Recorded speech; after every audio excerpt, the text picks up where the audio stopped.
How is everybody doing today? And in this video, we are going to look at something very quickly because I don't want that to be the main focus of the video, just because I do want to talk about certain characters. And looking at this tier list, we do see some things that I do want to talk about, which one of them is going to be, of course, happy to see Sunday finally getting that tier 0 spot in Prime's tier list because it makes sense. He is the #1 support when it comes to hyper carry at the current moment, plus the Memo Sprite meta that we're going to be seeing very soon, especially with the start of Aglia. So Sunday being up there makes 100% sense. Seeing something like, I've looked at a couple of videos, and a lot of videos that I look at when it comes to looking at the tier list do debate if Firefly deserves tier 0 alongside Feixiao and Herta. And I do want to talk about this specifically in this video because I think it would be really cool to just go over the unit itself in an analysis from where they're at, what they're strong at, what they're weak at, what are their current flaws in the game, and realistically comparing her to Feixiao and Herta. And I think it's pretty easy to look at these characters and kind of figure out what the plot holes are, or the holes when it comes to the character overall, when it comes to Firefly versus Herta versus Feixiao. And starting with the Firefly take that she doesn't deserve tier 0, I might have to agree.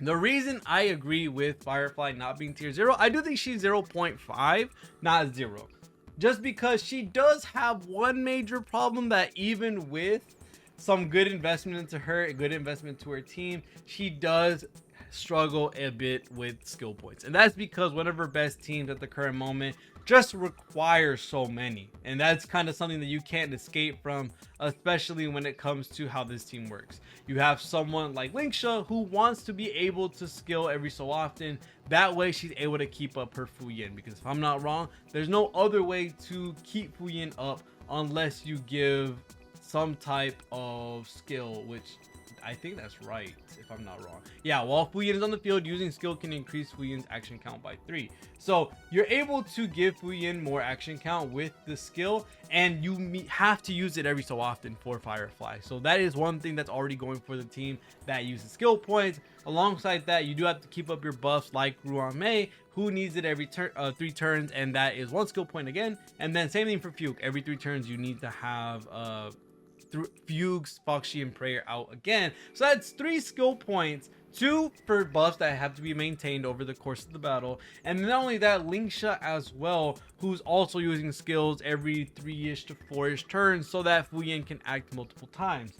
The problem with this is that Firefly is a character who is known to be very speedy. Like, I mean, you have to have her really fast to be able to get the most amount out of her, because you're able to break and then you're able to do the super break right after to do the damage that she's going to do.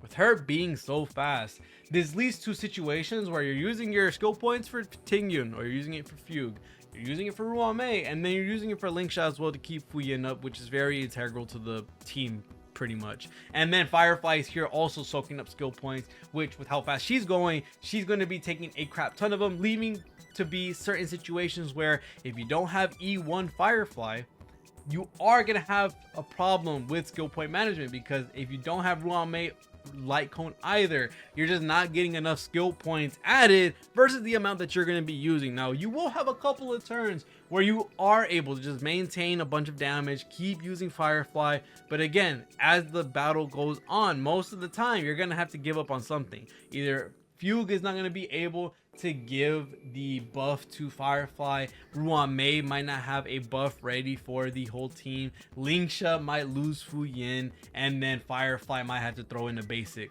every so often, which sometimes isn't a problem, but realistically you want to use as many skills as possible for Firefly so that you're able to get the damage off that she's supposed to. I think something like this realistically isn't a problem compared to what Feixiao and Herta have.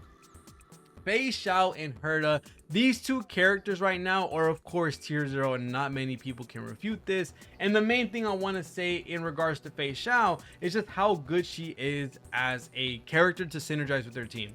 Right now, Feixiao is the leader of the follow-up team because of what she's able to do. Every single time an ally attacks, she gets a point. Every 2 points, she gets a whole point, I guess you could say, that you put towards your 6 to get the ultimate off. And the crazy thing about this for Feixiao is that she gets buffed every single time that a new follow-up attack character comes out, or a character that can act very quickly.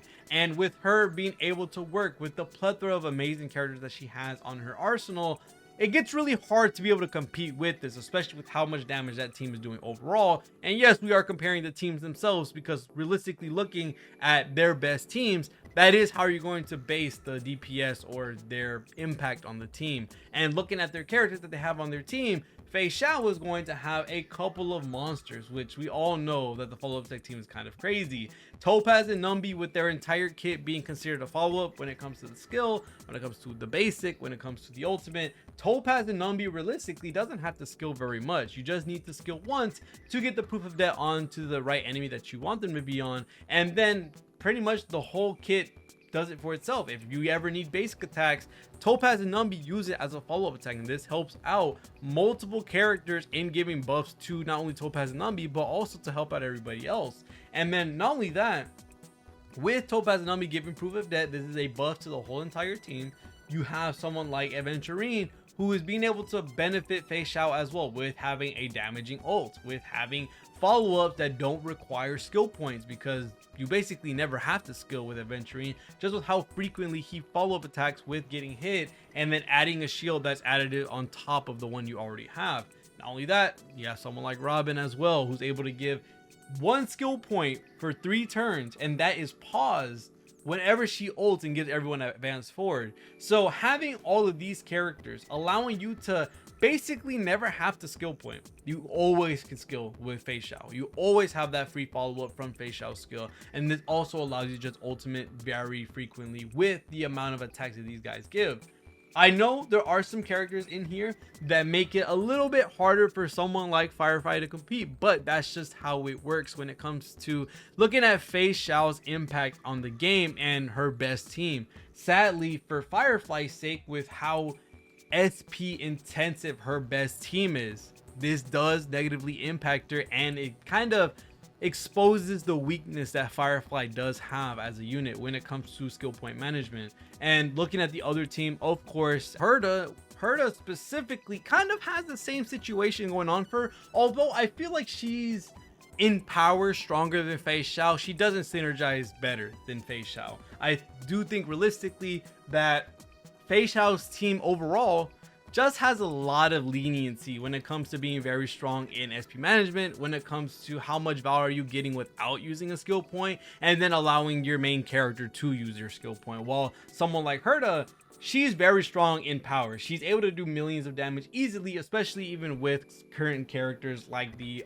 Remembrance Trailblazer and other characters like Robin as well, giving her the boost that they need to be able to get the most amount of damage when it comes to her enhanced skill, her ultimate, all that different type of stuff. The reason why she's super strong as well is, although she is also very skill point intensive, because of course you want the most damage out of your main character, you don't necessarily need to, especially with the better teams with Herta, use that much of skill points. One is for a character like Jade. If you put Jade in this second spot, she only needs to skill point once, and we're putting them with their best team.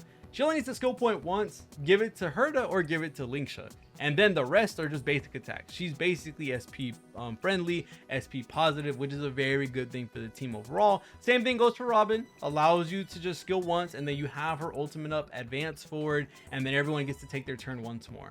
And then same thing for Linksha, although she is technically not as friendly to skill points because you do have to use it every so often, alongside Herta, just because you're getting those free skill points back with Jade, and you're also able to skip the turns of Robin because she's in her ultimate. This allows a bunch of skill points to be freed up for Linksha and Herta to use their skills whenever they so please, or whenever they want to. And especially because Linksha's skill isn't as important, unless you really want to just keep Huyin up, it isn't as important to use, just because, of course, most of the teams that you will be going against, or most of the enemies you will be fighting when you're using Herta, will most likely be ice, because other than that, it is going to be a little weird to use a character that's not ice versus ice enemies. There are going to be, of course, situations where you can just basic attack more with Linksha on this team.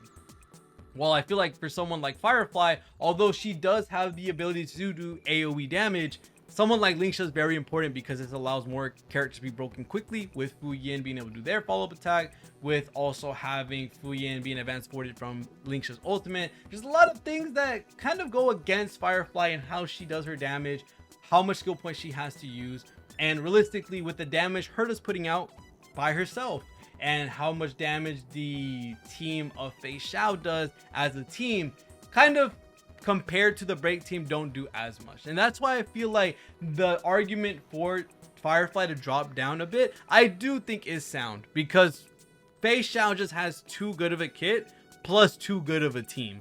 Herta has too good of a kit plus has very good teammates for her. I don't think this Herta is realistically as strong as she needs to be. I think realistically we are going to be seeing future characters come out for Herta, like possibly Tribby and whatever other characters that may come out, to help Herta get the max amount of power from her kit. Because for some reason I feel like we will be seeing some type of buff or some type of synergy that will come out in the future that doesn't require the characters that we currently have in the game.